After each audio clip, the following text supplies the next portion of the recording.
درود پاک کب کب کہاں کہاں اور کیسے کیسے کام آتا ہے۔ ایک بہت ہی خوبصورت واقعہ، بڑا ایمان افروز واقعہ ہے جو میں آپ کے سامنے پیش کرتا ہوں۔ ایک دوست نے اپنے ایک دوسرے دوست کو قرض دیا، اور جب اس نے قرض دیا تو وہ قرض ایک بڑی اماؤنٹ تھی، 3000 دینار۔ وہ ٹائم آ گیا جب اس ٹائم وہ قرض لینے کے لیے اپنے دوست کے پاس گیا کہ بھائی مجھے میرے پیسے واپس دو، تو اس نے کہا کہ پیسے تو نہیں ہے میرے پاس، میں کولیپس ہو گیا ہوں، بزنس اب میرا ختم ہو گیا ہے، میں تمہاری رقم نہیں دے سکتا۔ اس نے ایک اور ٹائم دے دیا اسے کہ ٹھیک ہے اب اتنے دنوں کے بعد میں دے دوں گا۔ وہ ٹائم بھی گزر گیا، اور جب وہ ٹائم بھی گزر گیا تو اس کے بعد اس دوست نے کہا کہ اب تو پیسے دے دو بھائی، میرا ٹائم پورا ہو گیا ہے۔ پھر نہ دے سکا ٹائم۔ آخر کار معاملہ جو ہے وہ کورٹ میں چلا گیا، قاضی کے پاس چلا گیا۔ اب قاضی نے جس کو پیسے دینے تھے اس کو بلایا اور کہا کہ بھائی آپ کو اس کے پیسے دینے ہیں؟ کہتا ہے ہاں پیسے تو دینے ہیں۔ تو کہا پھر دیتے کیوں نہیں ہو؟ کہا پیسے ہیں ہی نہیں، کاروبار ہی ختم ہو گیا ہے، قرضہ تو لیا تھا، اب میرے پاس بچا ہی کچھ نہیں ہے۔ تو کہا اچھا اب یہ بتاؤ کہ کب دو گے، کیسے دو گے؟ اس نے کہا بس میرے پاس پیسے ہی نہیں ہیں۔ تو کہا اب تمہارے پاس 30 دن کا ٹائم ہے، 30 ڈیز میں یا تو اس کے پیسے لوٹا دو یا 30 دن کے بعد تمہیں قید کر دیا جائے گا۔ یہ شخص اب گھر آیا، پیسے تو تھے نہیں، مگر شاید علماء نے لکھا کتابوں میں، یہ واقعہ کئی بڑی بڑی کتابوں میں لکھا اور درود پاک کے فضائل کی بڑی بڑی کتابوں میں لکھا، اور اس شخص نے سوچا کہ اس نے ایک حدیث پاک پڑھی ہوئی تھی کہ جس میں یہ نبی پاک علیہ الصلوۃ والسلام نے فرمایا ہے، جس کا مضمون ہے کہ جو شخص پریشان ہو، مصیبت زدہ ہو، اسے چاہیے کہ مجھ پر کثرت سے درود پاک پڑھے، کیونکہ درود پڑھنا مصیبتوں اور پریشانیوں کو لے جاتا ہے۔ اب اس عاشق رسول نے سوچا اور تو کچھ ہے نہیں، اب میں درود پاک پڑھنا شروع کرتا ہوں۔ صبح سے لے کر شام تک وہ درود پاک پڑھنے لگ گیا۔ 27 دن گزر گئے، only 3 days left، 3 دن باقی تھے قاضی کے پاس جانے میں۔ 27 دن گزر گئے درود پڑھتے پڑھتے۔ جب 28ویں رات آئی تو آنکھیں تو بند ہوئیں، مگر خواب میں اسے ایک آواز آئی، گھبراؤ نہیں، تمہارا قرضہ ادا کر دیا جائے گا، تمہارا مسئلہ سالو ہو جائے گا۔ صبح اٹھتا ہے، درود پاک پڑھ رہا ہے، مگر کہتا ہے یہ آواز سے تو مسئلہ حل نہیں ہوگا، پیغام کیا ہے اسے سمجھ نہ آیا۔ 28واں دن گزر گیا، 29ویں رات آ گئی، مگر اب آنکھیں بند ہوئیں اور قسمت جاگ اٹھی۔ نبی پاک صاحب لولاک صلی اللہ تعالی علیہ وسلم خواب میں تشریف لائے، اور پیارے آقا صلی اللہ تعالی علیہ وسلم نے فرمایا گھبراؤ نہیں، علی بن عیسیٰ وزیر کے پاس جاؤ، وہ تمہارا قرضہ ادا کر دے گا۔ اب یہ عاشق رسول صبح اٹھا تو ویری فریش، حشاش بشاش کہ اب تو کام ہو گیا، نبی پاک نے خواب میں آ کر بشارت دی ہے۔ مگر پھر ذہن میں سوال آیا کہ علی بن عیسیٰ کے پاس جاؤں گا تو ثبوت کیا ہے، پروف کیا ہوگا؟ میں جا کر اس کو کہوں گا کہ میرا قرضہ دے دو تو ایسے تو قرضہ نہیں دے دینا، اور میں نے اس کو کہا کہ مجھے نبی پاک نے خواب میں کہا ہے، اور اس نے اگر مجھ سے کوئی نشانی مانگی تو میں نشانی کیا دوں گا؟ آخری دن تھا، 29واں دن تھا، وہ بھی درود پڑھتے پڑھتے گزر گیا۔ 30th نائٹ آ گئی، صبح وہ دن ہے جب عدالت میں جانا ہے۔ اب اس رات پھر نبی پاک علیہ الصلوۃ والسلام خواب میں تشریف لائے، اور آقا علیہ الصلوۃ والسلام نے فرمایا کہ علی بن عیسیٰ وزیر کے پاس جاؤ، وہ تمہارا قرض ادا کر دے گا۔ کہ حضور چلا تو جاؤں گا، لیکن اگر وزیر نے مجھ سے کوئی نشانی طلب کی تو میں کیا جواب دوں گا؟ پیارے آقا علیہ الصلوۃ والسلام نے کمال کا ارشاد فرمایا کہ علی بن عیسیٰ سے کہنا کہ تم روزانہ فجر کی نماز کے بعد 5000 بار درود پاک پڑھتے ہو، یہ راز فقط تم جانتے ہو اور تمہارا رب جانتا ہے۔ اب یہ جب صبح اٹھا تو ایک نشانی بھی مل چکی تھی۔ عدالت میں جانے سے پہلے وزیر کے دربار میں پہنچ گیا، اسے یہ ڈر تھا کہ آج پیسے نہ لوٹائے تو سزا ہو سکتی ہے۔ جب وزیر کے دربار میں پہنچا تو وزیر اپنے مشیروں کے ساتھ بیٹھا تھا۔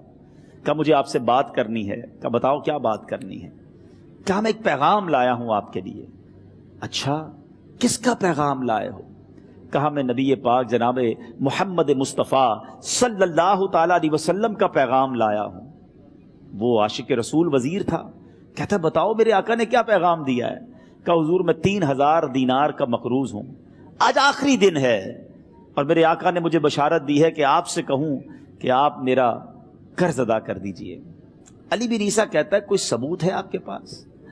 ہے کوئی دلیل بھی ہے آپ کے پاس؟ میں کیسے مان لوں کہ آپ کو نبی پاک علیہ الصلوۃ والسلام نے بھیجا ہے؟ عاشق رسول کہتا ہے خالی ہاتھ نہیں آیا، میرے آقا نے مجھے دلیل بھی عطا فرمائی ہے، مجھے ایک ایویڈنس بھی دیا ہے، اور پروف یہ ہے حضور کہ آپ روزانہ صبح فجر کی نماز کے بعد نبی پاک صلی اللہ تعالی علیہ وسلم کی بارگاہ میں درود و سلام کا نذرانہ پیش کرتے ہیں۔ جب تک 5000 کا عدد پورا نہیں ہوتا آپ اس وقت تک کسی اور سے بات نہیں کرتے، اور اے وزیر صاحب یہ راز صرف آپ کو پتا ہے اور آپ کا رب جانتا ہے۔ اللہ اکبر! وہ وزیر تو جس کو کہے نا جھوم اٹھا، ایسا عاشق رسول وزیر تھا جو روزانہ صبح 5000 درود پڑھتا ہو، اس کی تو عید ہو گئی نا۔ وہ کہتا ہے مرحبا یا رسول اللہ، میرے آقا نے میرے درود قبول کر لیے، اس سے بڑھ کر میرے لیے سعادت کیا ہوگی۔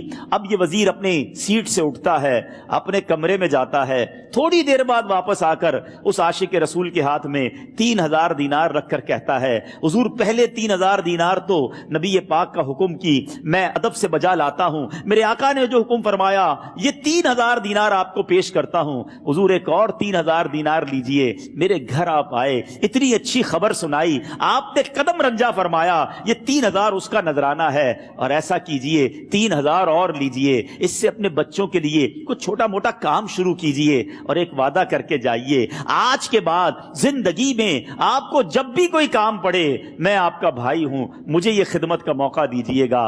اللہ اکبر! وہ مقروض جو ایک رات پہلے 3000 دینار کا مقروض تھا، ہو سکتا ہے اس کے بیک آف مائنڈ یہ بھی چل رہا ہو کہ اب شاید کل میں نے جیل میں جا کر عدالت میں جا کر گرفتاری دے کر جیل میں جانا ہے، مگر اب 9000 دینار ہاتھ میں ہیں۔ عاشق رسول جھومتا ہوا نبی پاک کی یاد میں گھومتا ہوا اب عدالت میں پہنچا۔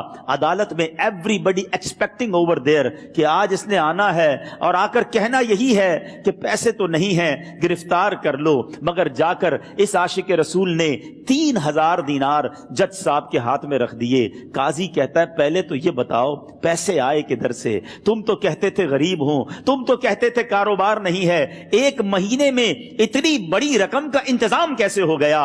سبحان اللہ! اس عاشق رسول نے گویا زبان حال سے یہ کہا ہوگا کہ یہ تو کرم ہے ان کا، ورنہ مجھ میں تو ایسی بات نہیں، اتنا دیا سرکار نے مجھ کو، اتنی میری اوقات نہیں۔ اس نے وہ پورا واقعہ بھری عدالت میں سنا دیا۔ اللہ اکبر! میرے پیارے اسلامی بھائیوں ذرا سوچو پہلے زمانے میں کیسے عاشقان رسول ہوا کرتے تھے، وہ جج وہ قاضی بھی کیسا سرکار علیہ الصلوۃ والسلام کا عاشق تھا۔ اپنی سیٹ سے اٹھتا ہے، بھرے دربار میں بھری عدالت میں وہ اپنے چیمبر میں اپنے کمرے میں جاتا ہے، اور تھوڑی دیر بعد واپس آ کر اس کے ہاتھ میں بھی 3000 دینار ہیں، اور وہ 3000 دینار جو ہے وہ اس عاشق رسول کے ہاتھ میں رکھتا ہے کہ سارا ثواب علی بن عیسیٰ کیسے لے جائے، میں بھی تو نبی پاک کا غلام ہوں، میں تمہارا قرضہ میں ادا کرتا ہوں۔ اچھا اب ایک اور عجیب سینیریو یہ بن گیا کہ جس نے کیس کیا تھا، جس نے دعویٰ کیا تھا، وہ بھی یہ سارا منظر دیکھ رہا تھا۔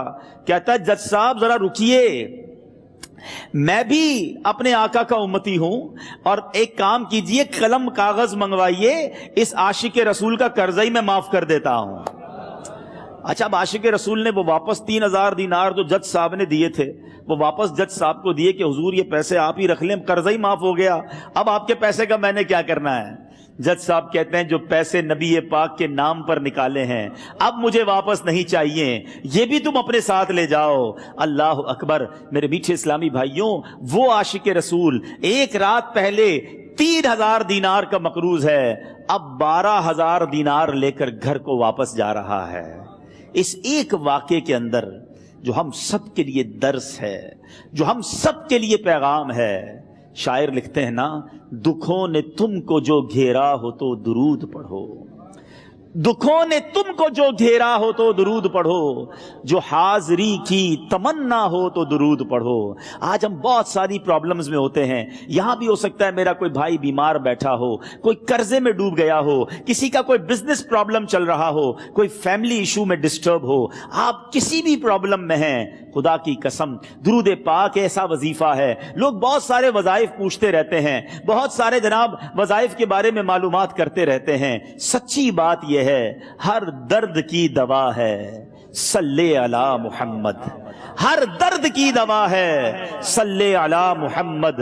تعویذ ہر بلا ہے صلی علی محمد. تو خدا را اپنی زندگی میں درود پاک کو شامل کر لیجئے, اور آپ بلیو کریں جب آپ نے کثرت سے درود پاک پڑھنے شروع کر دیے, آپ اپنی آنکھوں سے دیکھیں گے آپ کے پرابلم دور ہو رہے ہیں, آپ کی صحت اچھی ہو رہی ہے, آپ کے قرضے اترنے شروع ہو گئے ہیں, روزگار میں آپ کے برکت ہونا شروع ہو جائے گی, آپ کے چہرے پہ نور آنا شروع ہو جائے گا, آپ کی زبان میں اثر آنا شروع ہو جائے گا. صلو علی الحبیب صلی اللہ تعالی علی محمد. مجھے اپنی اور ساری دنیا کے لوگوں کی اصلاح کی کوشش کرنی ہے انشاءاللہ.